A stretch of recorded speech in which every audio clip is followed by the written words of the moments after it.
అధ్యక్ష తప్పకుండా చర్చ పెట్టుకుందాం. అక్కడున్న లేపాట్లకు వచ్చిండ్రు, ఎక్కడ పోయినారో తప్పకుండా చర్చ పెట్టుకుందాం. గౌరవ ముఖ్యమంత్రి గారు ముఖ్యమంత్రి అయిన తర్వాత కేసీఆర్ ఇంటి మీద వాళ్ళ కాకినా ఇంటి మీద వాళ్ళతో కాల్ చేస్తాడు. ఎంతమంది ఉన్నారు అధ్యక్ష? ఇప్పుడు అక్కడ ఎందుకు చేర్చుకున్నారు అధ్యక్ష? గౌరవ ముఖ్యమంత్రి గారు ఎంజాయ్ చేస్తున్నారు. ఇప్పుడు మాట్లాడుతుంటే గుండె మీద చేసుకొని చెప్పాలి అధ్యక్ష. ముఖ్యమంత్రి గారు కూడా ఆ రోజు నేను అక్కగానే ఆశీర్వదించిన, ఆ రోజు పార్టీలోకి వస్తున్నప్పుడు ఒక అక్కగా ఆశీర్వదించిన, బాబు నువ్వు చాలా పెద్దగా ఎదుగుతావు, ఈ రాష్ట్రానికి ముఖ్యమంత్రి అవుతావు, రాయి పార్టీలకని ఆహ్వానించిన నేను. ఈ రోజు మరి నన్నెందుకు కక్ష తీర్చుకుంటున్నాడు నాకు అర్థమైతలేదు. ప్రతిసారి ప్రతి అసెంబ్లీలో ఒక్క నిమిషం ఆగండి చెప్పనియండి. ఒక ఆడబిడ్డ బాధ అవుతుంటే వినే స్థితిలో లేరా? మీరు ఎందుకు నన్ను టార్గెట్ చేసిండు? మాట్లాడి చెప్పండి అధ్యక్ష, ముందు కంట్రోల్లో పెట్టండి అధ్యక్ష. అధ్యక్ష ముఖ్యమంత్రి గారు ఒక మాట అన్నారు కేటీఆర్ గారిని, నీ వెనక కూర్చున్న అక్కలను నమ్ముకోవద్దు, మోసం చేస్తున్నాడు. ఏం మోసం చేసినాం అధ్యక్ష? ఏం ముంచినాం అధ్యక్ష? ఈయనను ముంచినాం అధ్యక్ష. ఈయనను బతిన్లాడి పార్టీలోకి రా తమ్ముడు అని చెప్పి, నువ్వు వస్తే భవిష్యత్తులో ఈ పార్టీకి నువ్వు ఆశాకిరణం అవుతావు అని చెప్పి పార్టీలకు ఆహ్వానించినా లేదా గుండె మీద చేసుకొని చెప్పమనండి అధ్యక్ష. ఎందుకు టార్గెట్ చేస్తున్నావు? ఏం మోసం చేశాం? ఇప్పుడు కాదు అధ్యక్ష, ఎలక్షన్లు వచ్చినప్పుడు కూడా నా కాన్ఫిడెన్స్ అట్లే కానీ అధ్యక్ష. సభదాకా పొద్దున ఒక మాట మాట్లాడుతుంది, ఏం మాట్లాడినాం? పొద్దున ఒక మాట, రాత్రి ఒక మాట. ఎవరిని అవమానిస్తున్నావు ఒక్కసారి ఆలోచించండి ముఖ్యమంత్రి గారు. ఎందుకు అవమానిస్తున్నావు? ఎందుకు కక్ష? ప్రతిసారి టార్గెట్ చేస్తున్నావు. ఈరోజు ఏం మోసం చేసినాం? మేము ఆడబిడ్డలం విత్డ్రా చేసుకోవాలి అధ్యక్ష. స్పీకర్ సార్ కూర్చోండి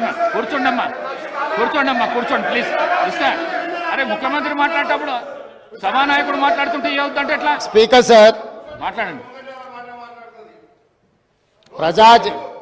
ప్రజా జీవితంలో ఉన్నప్పుడు వ్యక్తిగత సంభాషణ ఉంటుంది, ప్రజా జీవితంలో చర్చ ఉంటుంది. సబితక్క ఈరోజు నేను నిన్ను కాంగ్రెస్ పార్టీలకు రమ్మన్నా పెద్ద లీడర్ అవుతావు అని చెప్పినా, పార్టీకి నీకు భవిష్యత్తు ఉంటుందని చెప్పినా అని చెప్పింది. అది వాస్తవం. కానీ ఇంకొక విషయం, ఇది మా ఇద్దరి మధ్యలో వ్యక్తిగతంగా జరిగిన చర్చని ఈరోజు సబితక్క సభలో పెట్టింది కాబట్టి దీని కొనసాగింపుగా జరిగిన కొన్ని చర్చలు కూడా నేను సభలోనే చెప్పాలి. 2000 వారి మాట విశ్వసించి సొంత అక్కగానే భావించి కుటుంబ సంబంధాల నేపథ్యంలో ఇతర రాజకీయ పరిణామాల నేపథ్యంలో నేను కాంగ్రెస్ పార్టీలో ఆనాడు తెలుగుదేశం పార్టీ సార్ సభను ఆర్డర్లో పెట్టండి సార్, వాళ్ళు కూర్చోబెట్టండి సార్, వాళ్ళు మాట్లాడేటప్పుడు వాళ్ళు వేస్తారు. 2018 శాసనసభ ఎన్నికల్లో కూర్చోండి రవిశంకర్ రెడ్డి గారు, నేను కొడంగల్ శాసనసభలో ఓడిపోయిన తర్వాత 2019 పార్లమెంట్ ఎన్నికలు వచ్చినప్పుడు కాంగ్రెస్ పార్టీ నన్ను పార్లమెంట్ పోటీ చేయమని అన్నప్పుడు ఇదే సబితక్క ఇంటికి వెళ్ళి ఇదే సబితక్క నన్ను పిలిచి నువ్వు మల్కాజ్గిరి పార్లమెంట్ లో పోటీ చేయి, ఎన్నికల్లో నీకు అండగా నిలబడతా అని నాకు మాట ఇచ్చి పార్టీ నన్ను ఎంపీగా డిక్లేర్ చేసిన మరుక్షణం టీఆర్ఎస్ తో మాట్లాడుకొని పోయి టీఆర్ఎస్ లో చేరింది అధ్యక్ష.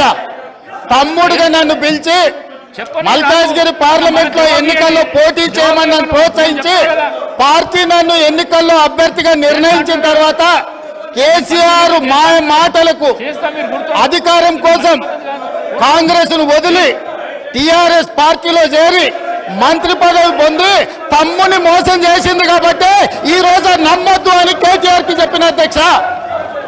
ఇది నిజమా కాదా సబితక్కను గుండె మీద చేసుకొని చెప్పమని ఉంది.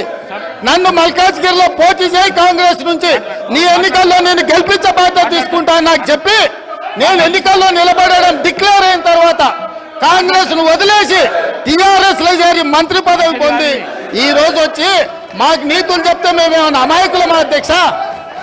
కాబట్టి ఇవన్నీ చర్చలు. ఈ రోజు నేను ఏ మాత్రం కూడా వాళ్ళ పేరు తీసుకోకపోయినా మీరు వారికి అవకాశం ఇచ్చిండ్రు. మీరు అవకాశం ఇచ్చినందుకు నేను అభ్యంతరం చెప్పలేదు. కొత్త గవర్నర్ గారిని రిసీవ్ చేసుకొని రాజ్భవన్ లిడిచిపెట్టి మళ్ళీ సభలోకి వస్తా అధ్యక్ష, అందరికీ కలిపి సమాధానం చెప్తా అధ్యక్ష. Please subscribe to Please subscribe to KTV Telugu. KTV Telugu. KTV Telugu. KTV Telugu channel.